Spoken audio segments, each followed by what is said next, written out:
On June 18th, ProPublica released an audio recording from inside a Border Patrol detention facility. Children separated from parents and family members could be heard crying in the background, while a 6-year-old girl from El Salvador begged for someone to let her call her aunt. The recording was a reminder, were it needed, that immigration policy has deep and lasting effects on actual people. However, as Jordan Holycross reported for Fair.org, as corporate media reported the story, the voices of those impacted most by immigration policy were drowned out by sound bites from Congress members and Trump administration officials.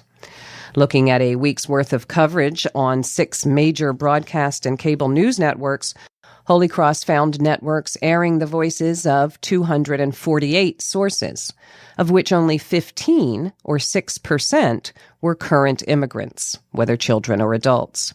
Another 2% could be identified as past immigrants. Those who work with and for immigrants were also missing from many programs.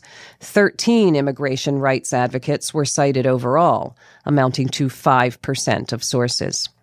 Meanwhile, 62% of all sources were from the federal government. 47% were Republican officials, mainly representatives of the Trump White House or Congress members.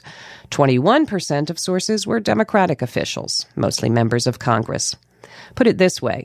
For every immigrant voice included in TV coverage of the child separation crisis, viewers heard from 6 different Republican officials. The few immigrants and civil rights advocates who were cited, Holycross found, often explained that those coming to the U.S. are generally escaping life-threatening violence and instability, a factor that neither White House officials nor Congress members touched on. Small surprise, given that that line of inquiry risks broaching the role of U.S. foreign policy in that violence and instability. There were counterexamples, there usually are, but overall, broadcast and cable news's narrow choice of sources meant a loss of critical context and coverage that tended to reduce the lived experience of immigrants to leverage for U.S. politicians.